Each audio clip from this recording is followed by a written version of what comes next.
So good morning, good afternoon, good evening, and welcome to you all, wherever you are. Thank you very much for joining us again today. So welcome to this. This is the third of CIBJO's Jewellery Industry Voices webinars, hosted by me, Edward Johnson. I'm in London, and also Steve Benson, CIBJO's Head of Communications in Tel Aviv. Now, how many of you have Zoom fatigue right now? We do know how many webinars are being offered at the moment, and also how much time we're all spending online. So we really are truly grateful that you have given some of your valuable time to join us today. We're going to really try to keep this webinar to 1 hour, so we should be finishing in 1 hour from now. Technology has had a dramatic effect on all of our lives. I can even remember when I thought teletext and fax machines were new. And the traditionally conservative gem and jewelry industry is no exception. The fact that we're gathered here today so easily on Zoom is testament to that, because this company was only launched less than 10 years ago. It could well be that the most significant and enduring COVID effect will be the technological transformation of the gem and jewelry industry. In the past few months, we have seen the rapid adoption of systems that enable companies of all sizes to be operated remotely, and platforms that allow for goods to be displayed, marketed, and sold online. Of course, this process had been taking place for some time, but the pandemic has accelerated it, turning it from an optional into an urgent requirement. The Jewellery Industry Voices webinar series supported by CIBJO looks at the impact and the implications of the COVID-19 crisis on the jewellery business from the perspective of industry figures. In the past weeks, we've covered strategies for surviving the lockdown and also preparing for the unlock, which many of us are either entering now or preparing to enter. We're now joined by 4 leaders who are driving technological change within the gemstone, jewelry, and watch industries. Today, we will explore the potential for the increased use of technology in the jewelry business as a result of the coronavirus crisis, analyze its importance, and discuss the use of big data in retail and the wholesale environment. Additionally, this will be the first time that CIBJO's new technology committee will be discussed. The committee was established at CIBJO's Congress in Bahrain late in 2019, and its aim was to support wholesale and retail jewelers with understanding the disruptive changes and the disruptive technologies that were likely to impact the industry. The COVID effect has hastened the urgency of the committee's work, as it is now clear that a new world is being deployed at great speed, and those failing to adapt will be left behind. Before I introduce the speakers, let's check in with Steve Benson in Tel Aviv. Steve, how are you doing this morning? How's life over there? This afternoon, Ed. Things are fine over here. We're starting. I think we're more advanced in sort of coming out of the lockdown than some other countries are. It's being done carefully and with this sort of a sense of apprehension. But at the moment, the number of new infections is low, and the exit thus far doesn't seem to have affected the trend. But we'll see. Just a few housekeeping details. First of all, as you'll see, there is a chat function and a question and answer function. I see people have been doing it anyway, but I mean, there are quite a lot of people on the call over here. So it'd be nice if you just sort of introduce yourselves and tell people where you're from. What we will be doing is that we have a set number of questions. Those who have attended some of these webinars will know how we run through them. What I should have done, which I haven't done as it happens, I'm not doing my job, I should have changed the slide. But we will take questions, and there will be a section for questions at the end for our panelists. What we'd request is that you write the questions down in the question and answer section, and then they'll be posed through the chair to the panelists themselves. Just otherwise, it becomes a little bit unruly and chaotic. What I'd like to do before we get started, though, is to introduce Dr. Gaetano Cavaliero, who's with us, and Gaetano will briefly welcome all of you, and then we'll get the show going. Thank you very much. Please. Thank you very much, and I want to thank all the panelists and members of this new committee that we have established, and originally was an idea came from Stephane Fischler, and when he talked to me about this, I said, wow, we were meeting in this thinking, so we presented to the Congress, last Congress in Bahrain, and obviously was approved. And you know, was something that I was thinking during this month, because has never happened, at least in my life, an initiative like this was so right timing presented, and we are now on. So thank you very much, Stephane, and thank all of you, David, Mahiar, and Thomas, for being part of this committee. And I'm telling you now that you will be joined by other leaders that are very happy to do that. I think that we will have today a wonderful event, and thank you again to you panelists and to all of you.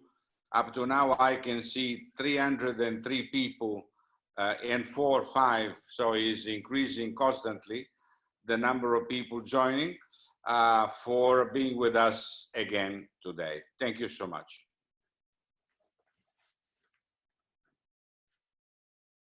Ed?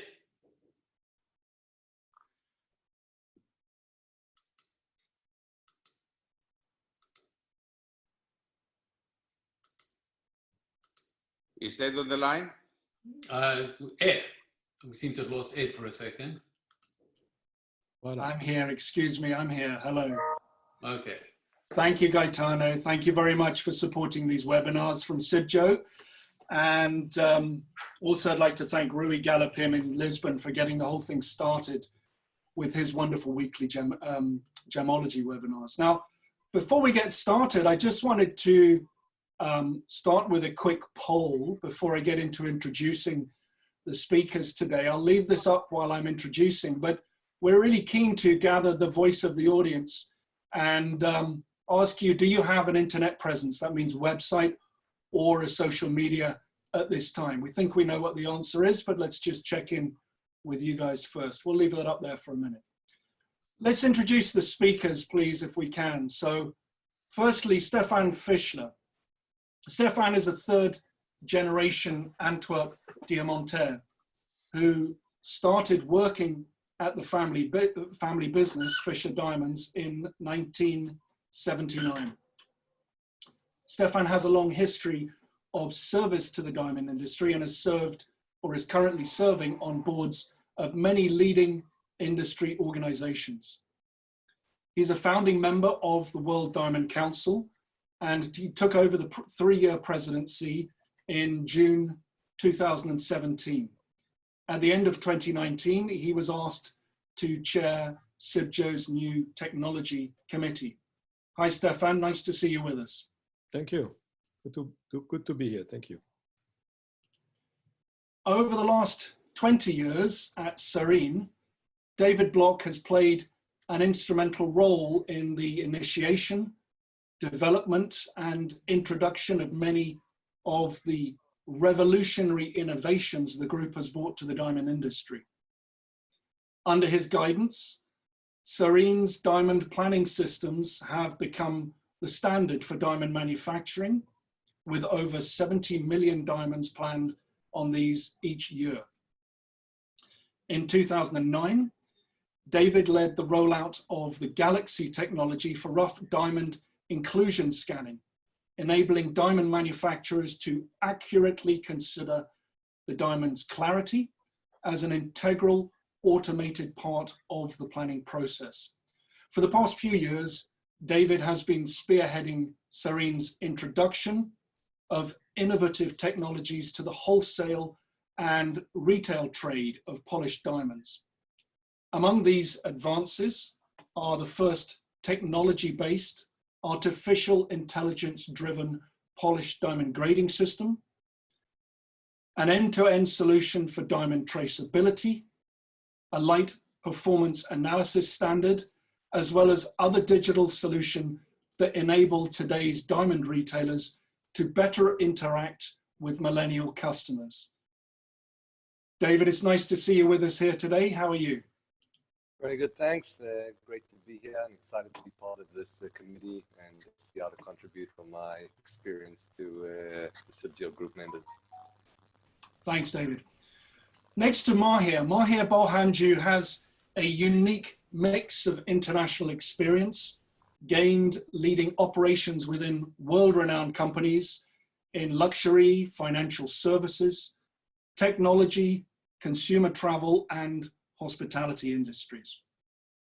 He was hired into De Beers as the youngest executive in the 125-year history of that company, and later became the managing director of Venus Jewel International, working with the team in India. His background has brought a different perspective into UNI Diamonds to create an online ecosystem which is providing various services such as transparency around diamond data, diamond sales, financing, and logistics. Mahiar, welcome. Thank you. It's nice to be here. Thanks, Ed and Steve and Gaetano for organizing a great event like this. I'm looking forward to seeing how I can contribute. Thomas Baillod, born in La Chaux-de-Fonds, in the heart of the Swiss watch industry, grew up in a watch, as he says.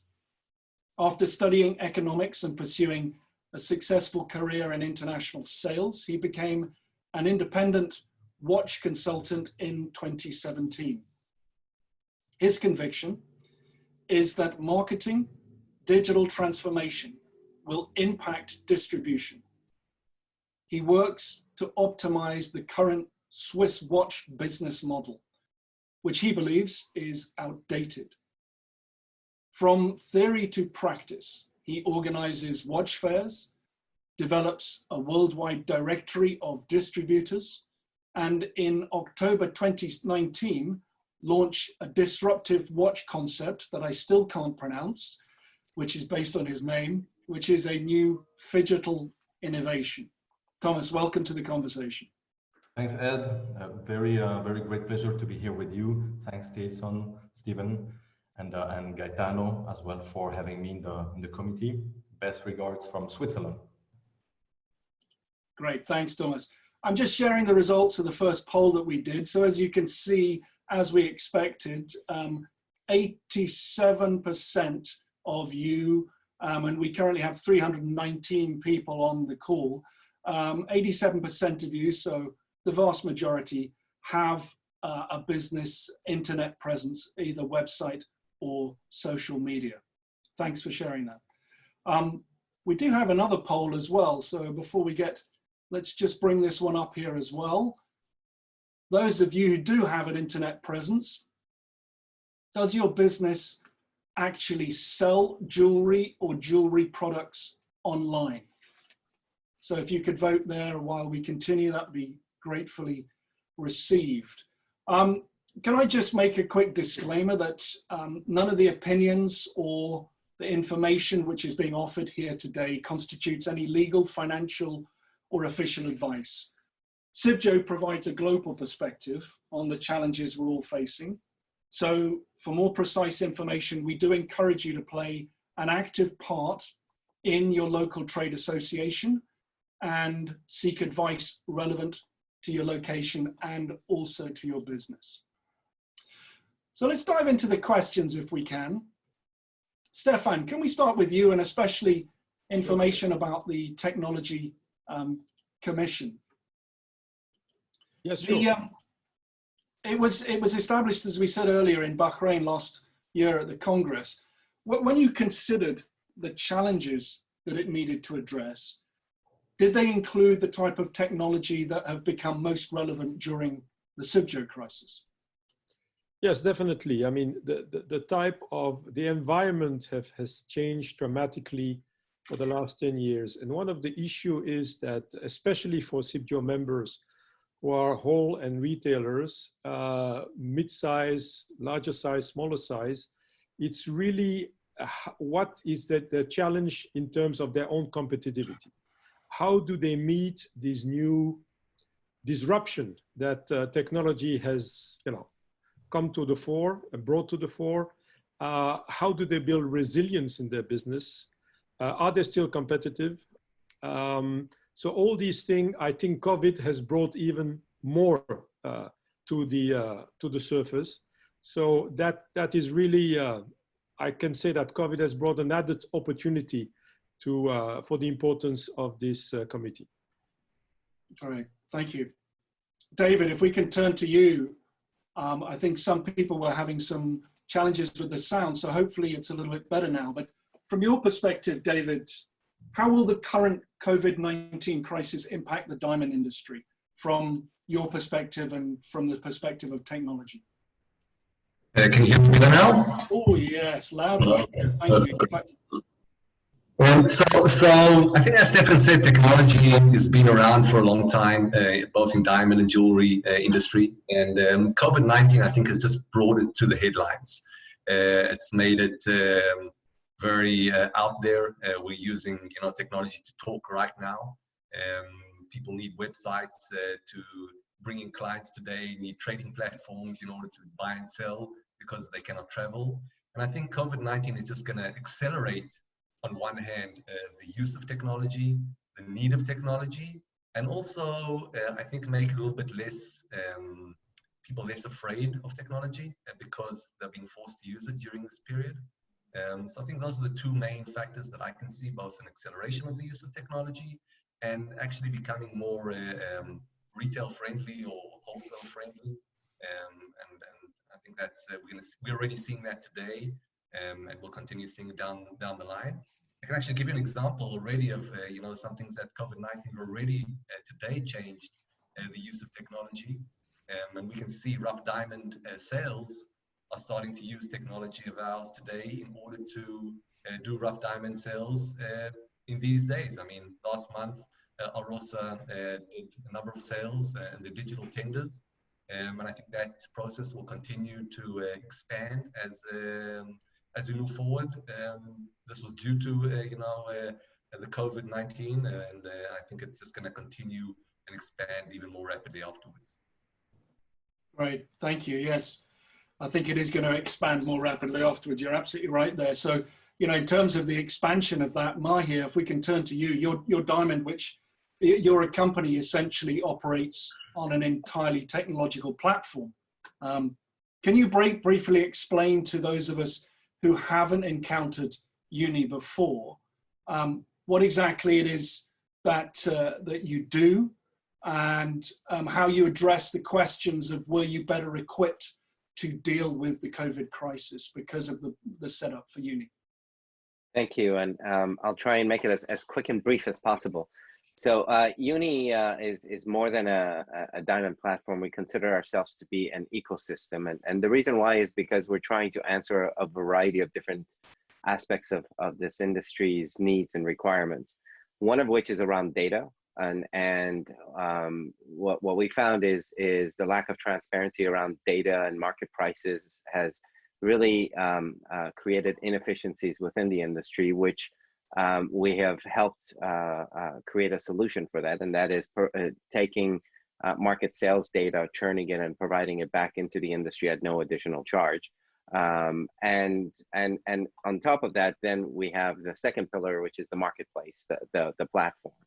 The platform has been built to really enable customers and our partners to be able to utilize it 24/7, 365. So no matter where you are, what you're doing, you can actually pull up the information on our platform and be able to utilize it for your needs.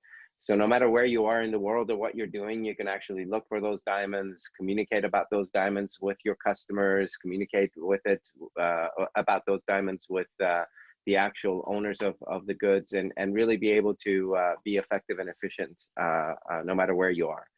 And the third pillar is around financing.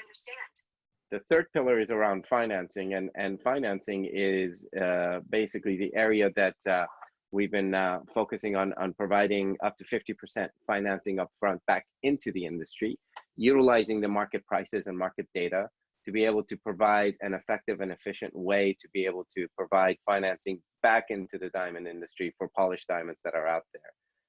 And the logistics aspect, which I think is very pivotal, because once you've purchased a diamond online, once you've done everything that you needed to do with these diamonds, then it's getting those diamonds to you. And our partnership with Malka Amit has really blessed us in being able to provide a seamless transition and transportation and insurance and all logistics aspect for our customers. So there is trust in exactly what we're doing.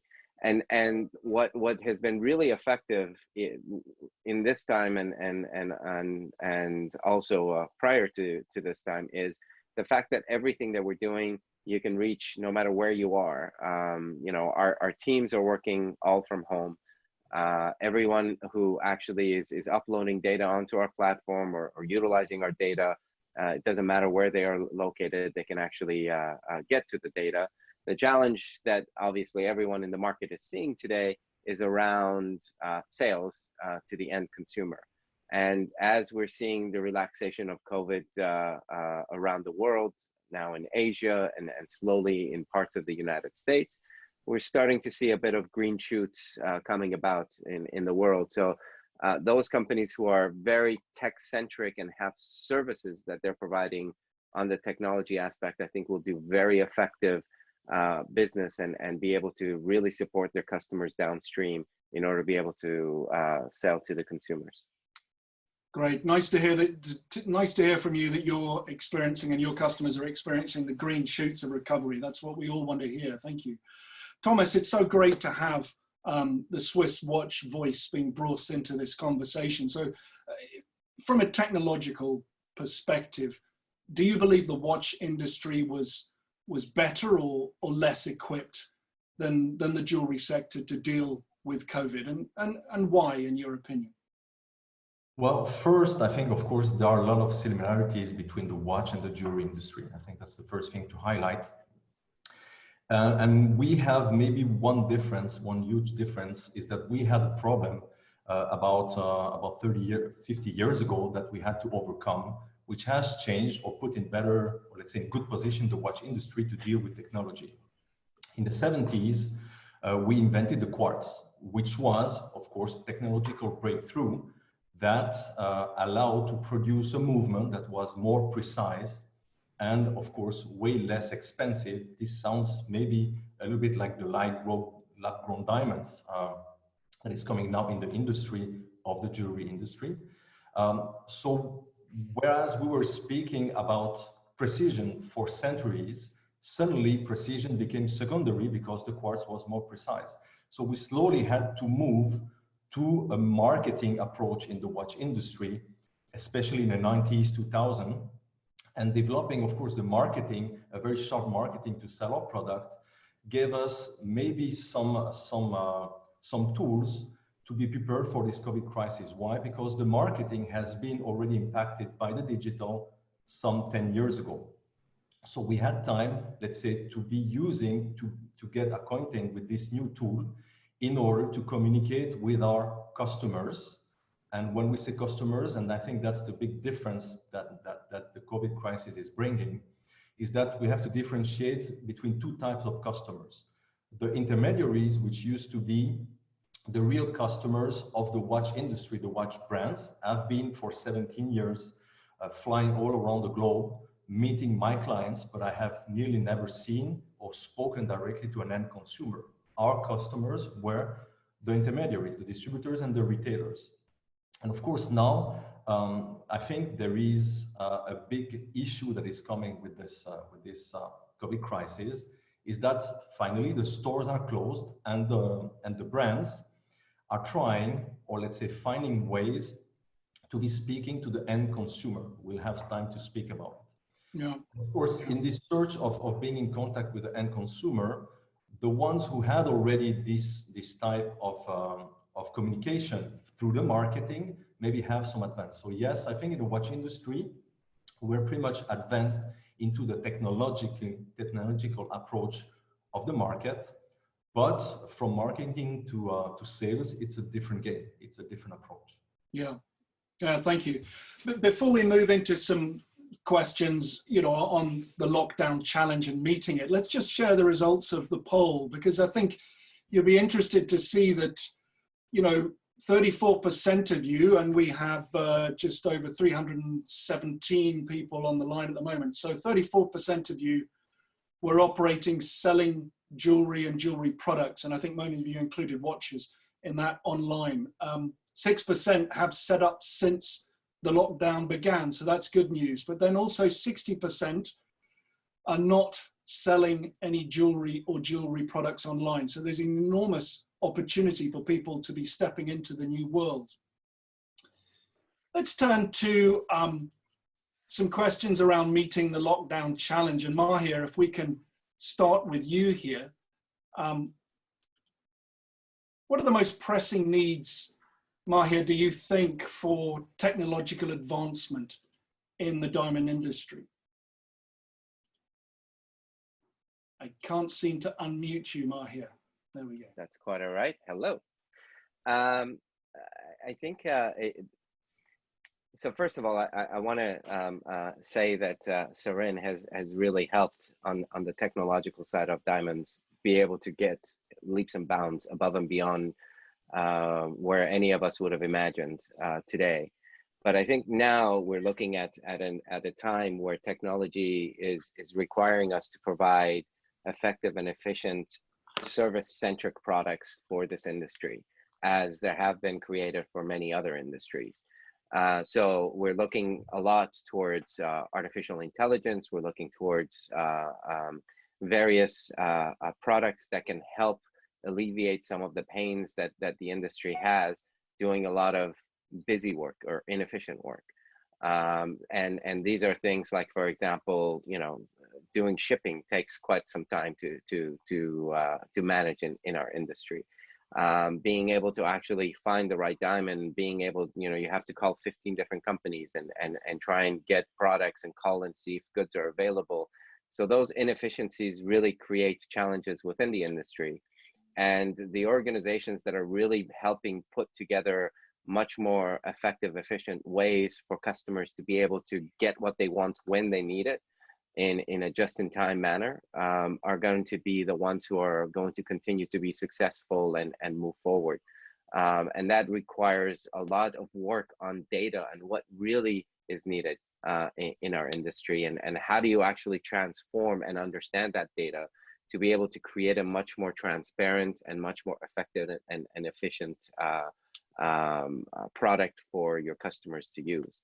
We churned about $1.5 billion dollars worth of data on a daily basis to provide market intelligence and market pricing information for our manufacturing partners, so they know what's available, what's not, what's moving, what's not moving, what's selling, what prices are moving, what prices are not moving, what's going up, what's coming down.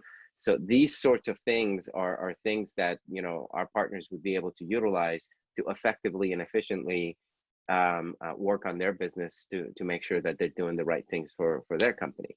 And in the same turn, I think on the downstream side, you could actually look at, You know, what are ways that retailers can understand what are the products that they could actually be utilizing with their customers much more effectively. It's great to create a beautiful jewelry line that uses all princess cuts, but who's polishing princess cuts today? It's so knowing and understanding where things are and what's available in the market can really be able to create efficiencies. And that's, I think, what the next level of services are going to be in this time and in this period. Yeah, thank you. David, let's turn to you as a company that's really led the technological transformation of the diamond industry more than 20 years ago. Sarine developed those computerized systems that allowed that decision making to be separated from the actual manufacturing, and that was quite revolutionary, as you know. Now, how relevant is that remote decision-making technology now that we're in a post-COVID world? And how can those lessons that were learned in the factory be relevant for the wholesale and the retail part of the industry? Well, I think it's as relevant as before, and I mentioned, you know, how rough diamonds are now being sold virtually using the same type of technology. But what I think maybe will interest more the listeners is how that can actually be used further downstream towards the wholesale and retail side of the business. And as you mentioned in the introduction, we've been over the past few years developing technology to grade diamonds. We just, prior to COVID-19, actually launched our e-grading program, which will enable basically to grade diamonds without sending them to a grading lab, taking out all the effort that's needed to send the diamonds, the logistics, the time, and of course quite a big significant part of the cost. But that's just actually the beginning, because once you use technology to grade diamonds, you basically have a huge amount of data. And that data can be used in very, very effective ways. And I'll try to give an example from, you know, once upon a time there was Blockbuster, for those of you who still remember, and today we're all addicted to Netflix. And to be very honest, Netflix knows much better what I like than I do. It can suggest to me what movies I should be seeing. And the moment you have a lot of data and a platform like Mahiar and UNI provide, you can actually start connecting much more efficiently the right diamonds to the right people. And that today is a very inefficient process. But on one hand, you need the data. How do you measure those diamonds to get the right data? And then how do you distribute that data to the right people? And I believe that if we look a few years down the line, we're going to be moving from that Blockbuster model of going to a movie store, choosing a movie, going back home to see it, then to be able to access it on our mobile and actually seeing the movies that we actually like and want to watch, meaning getting the diamonds that we need very quickly, very efficiently. And that will all be due to the use of data. Without it, it's very difficult to create such a change in the flow of diamonds down the pipeline.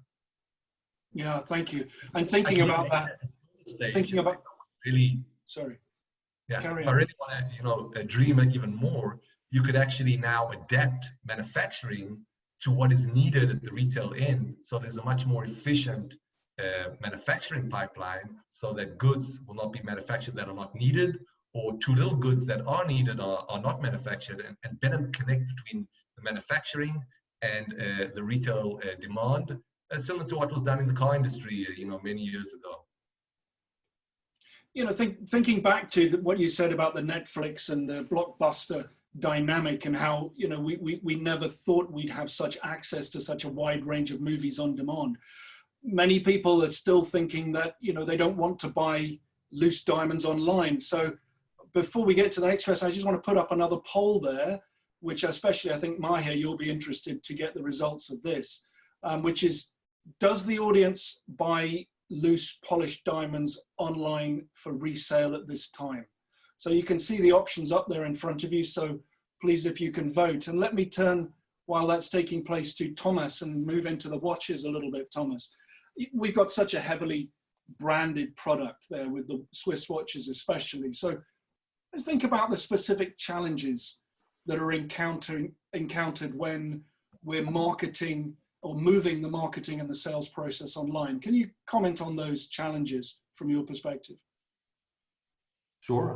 Maybe I would differentiate between marketing and selling online, because those are two different things. And maybe the definition is very crucial here, because from a commercial point of view, or from a money point of view, marketing is an expense, whereas sales is the revenue. And I think that's a very big difference, because I think everybody will agree in the audience that the aim of the game, if I could call it like this, of a business is to generate profit. You know, profit is like kerosene for a plane that is flying. You cut the kerosene, the plane would crash. So of course, companies are here to generate profit. Now, what is very, very important to understand, the change of paradigm that we are seeing today, is that the business we have, whether it's the watches or the jewelry industry, I think it's pretty much the same. It has been structured the way it is because we had no other way around for centuries than bring the goods in a certain kilometers away or miles away from your home place, wherever you are. And I can see in the audience there are people from everywhere in the world attending this webinar. So within some miles, you have stores with people that are waiting for you, sometimes for years, in a store until you decide to buy a watch or to buy a jewelry. This whole setup is of course very costly, but it allows to have a great user experience. This is what luxury is about. Now, what the technology has brought in the business as a difference is that first, brands could establish a direct contact as a window, as a marketing tool with the end consumers. But there's still, within the sales process, you have all the intermediaries that allows you to reach and touch the wrist or the finger of your customers. Now, with the digital and with this little, how you call it, purchase basket that you have, that you could add on the website, this has changed everything, because it suddenly allowed a very short path possible from brands to be selling to the end consumer. And this is a very little difference, but that changed everything, because as I said before, it pretty much changed the nature of the business and who is the end consumer or who is the consumer of the brands. So what the technology is bringing today, it's a major shift between brands using intermediaries to the end consumer and brands reaching directly to the end consumer. And as you know, of course, in the watch industry, one of the biggest challenge we have is to, of course, increase the sales, the quantities, same as the industry. And we have to generate more margin possible on every sale. So quantity times margin is the equation of profit. And what we see today, the struggle we have in the watch industry, is that quantities are extremely fast decreasing. We're losing millions of pieces in quantity, 3.1 million last year. So if the equation of profit is quantity times margin, and one parameter of the profit equation is lowering, you have to increase the other one. So what you see today in the watch industry, probably in the jewelry and diamonds industry too, is that the brands, because they lose quantity, are trying to compensate with the margin, and the margin today is in recovering the margin of the intermediaries. So the brands are slowly trying to move to the end consumer, recovering the margin of the intermediaries. And this is, of course, what the COVID put as a fast forward, is that the retailers are out of the equation. So for brands today, the only way to be selling somehow, if they want to be selling in that period, is to be selling online. And this is a bit the problematic, the change of paradigm that we have today between the physical and the digital type of sales. Stephen? Yeah, just a question, from the way you were speaking over here, how influenced was the watch industry by the success of Apple in launching their watch? I mean, after all, this is a company that has an ability to produce and reach the final consumer. Well, in fact, 5 years ago when Apple launched the first Series 1, we pretty much laughed because we thought it was not a watch.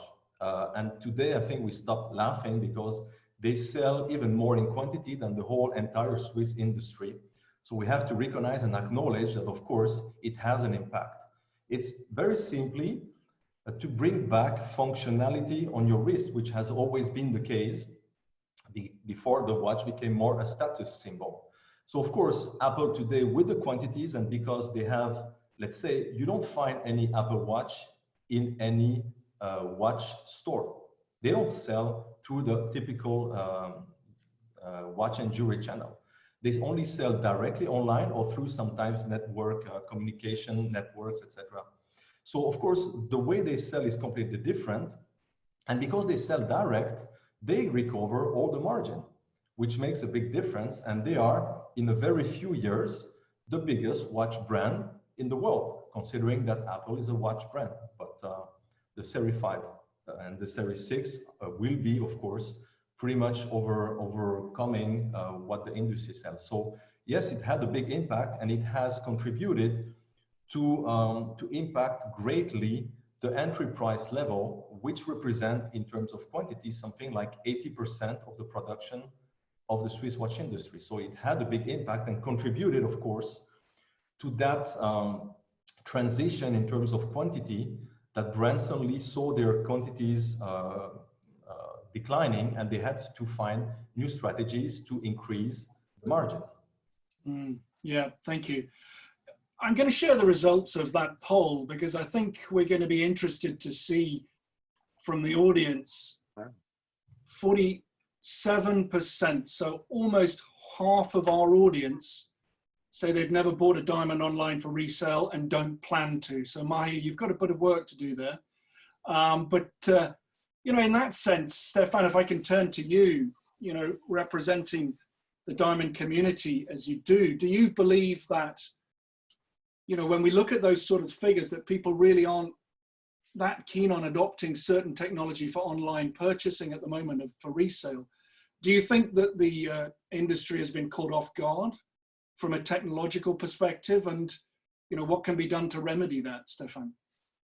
Well, let me go first back a little bit to what we're trying to do here. I mean, and first of all, say that, you know, CIBJO is not just about diamonds. It's about, of course, much more than diamonds, about colored gemstones, pearl, coral, precious metals.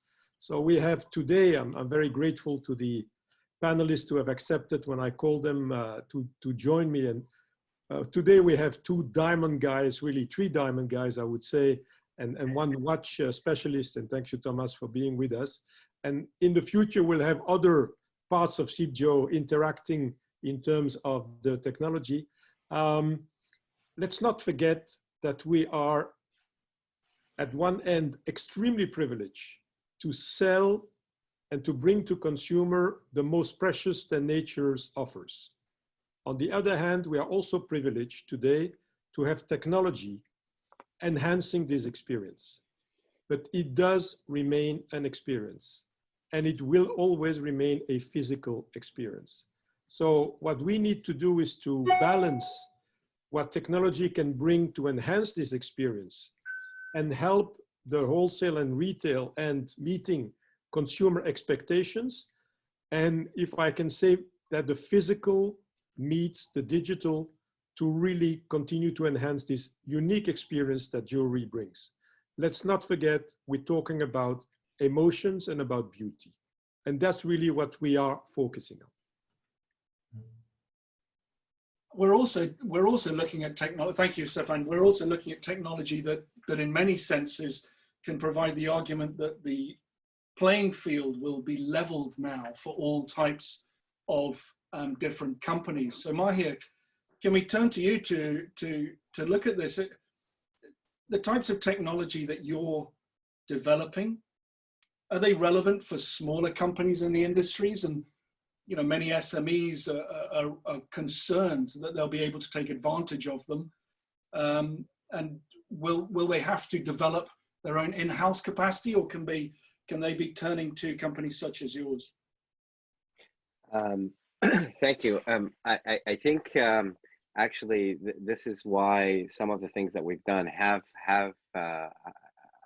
been developed in the way that they have. For example, the data that we provide can be utilized by small manufacturer or a small retailer, because they want to know average prices and understand where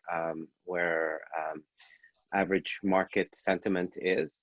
And they can be used by the larger companies who want to be able to connect that information directly into their system that's connected to Sarine, that provides a diamond optimization algorithm that can figure out what's the best potential polish that comes out of there.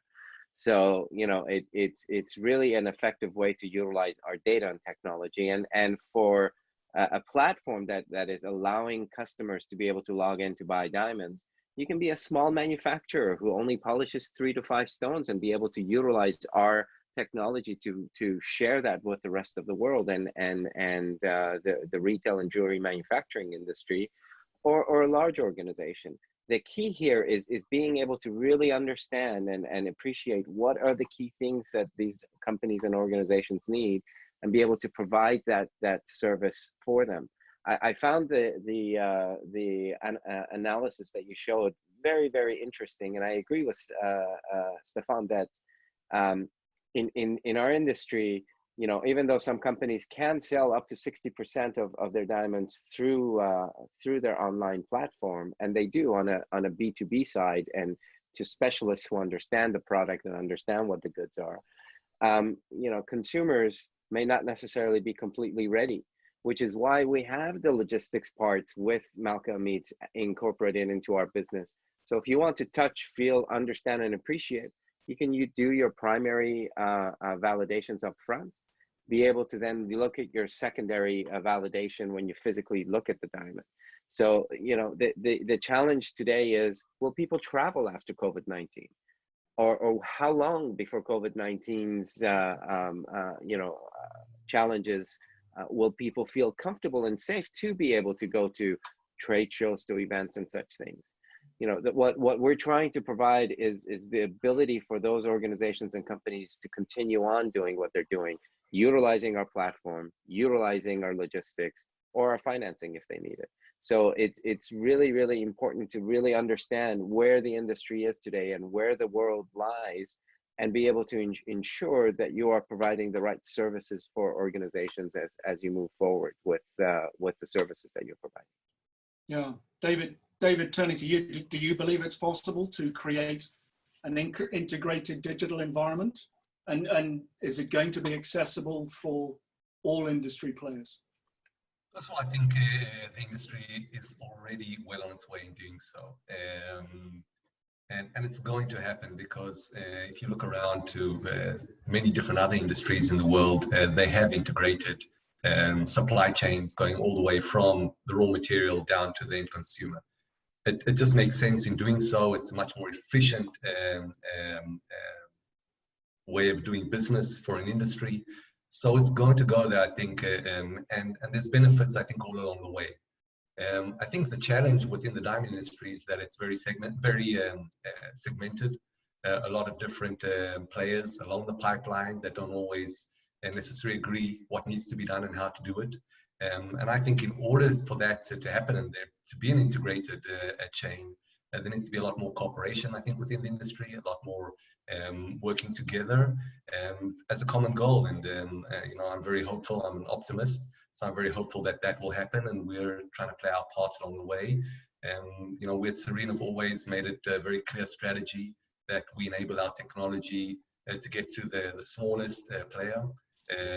Whether you have 1 diamond or whether you're a factory doing 100,000 diamonds a month, we've enabled technology. And I think the transition from machines or from technology to services has very much enabled everyone to have an access to our technology, no matter who you are, how small you are, where you're located in the world. And that's how we're going to play things going forward. Yeah. David, we're getting a lot of questions and interest in the use of data. And from, you've been investigating, as you said, the use of artificial intelligence, and we know and we can see that it's relevant in our industry, but how do we truly create value from the use of data all along the diamond pipeline? What's the true value and how do we use it? So that's actually a very complex question, and at each point in the pipeline, different data has different value. And you can start, with very simple examples of, do most retailers know how many clients walk into the door every day or every week or every month? Actually, we did an internal poll and we found that, a lot of people don't. So simple data of just how many clients you have. What are they looking for? What are they looking at? What are the sales teams showing the clients? What is the conversion rate for certain pieces of jewelry or gemstones? And that goes all the way back in the pipeline. So, I gave some examples in the retail environment, but now take that all the way back through the wholesale. For a wholesaler to understand better what he needs to supply, what he needs to have in stock, that can reduce inventories that are sitting at wholesalers, that can reduce dead stock that sits with practically everyone within the pipeline. So data in the end is a tool to make a much more efficient pipeline. And you can be used at any and every point along that pipeline, and there's a lot of value that can be unlocked. I can sit here for an hour just giving examples of where you can unlock value using data. Yeah, thank you. We're coming up to 10 minutes to the hour. We do want to leave time for questions. So if we can move up to just some quick comments at the end about your thoughts about long-term impact. Mahiar, can we turn to you? How's our industry going to operate post-COVID? Let's look at the long term here. What's happening? I think based on how we've seen the industry evolve just within this COVID period, there's a demand and need for more transparency, which is being put forward, which is phenomenal, and it's great. It's much more desiring to have an honest answer around data and what are market prices, how are things done. And I think that, again, is a very positive part of our industry and what has transpired. And I really believe that that's going to continue. But I think what will change is some of the thoughts around how do we actually buy? Do we need to go to 15 different events? Do we need to travel here and there for face-to-face meetings? Even for conversations, we have great technologies that are put in front of us that we can understand exactly what rough is going to bring out. We can price that on what potential polish prices there can be. We can bid, buy, and do things that we've never been able to actually successfully do. But what we needed is to make that jump or that belief that it can be done. And I think that's exactly where we are today. Because we had no choice, we are utilizing technology and realizing, hey, this is actually not bad. It's something that we can use. And I do believe that this is going to continue to grow as we go forward, along with the use of AI technology to make things much more effective and efficient for the industry. Great, thank you. Thomas, what about the watch industry? Long term, what do you believe the watch industry, what steps do you think it needs to take? What does it need to do to survive and thrive? Well, what I think is a positive message with the COVID, what we see today, is that what we miss more is not going to the store, but it's seeing our friends, families, and colleagues. So probably the good message is that human contact is more important than anything. And the positive message here for the jewelry industry, for the people that own stores, is that they represent that point of contact, that point of experience, which is, of course, everything in the business. And I think, what we see here today is a fast forward of something that was anyway happening, that was a transformation that was happening.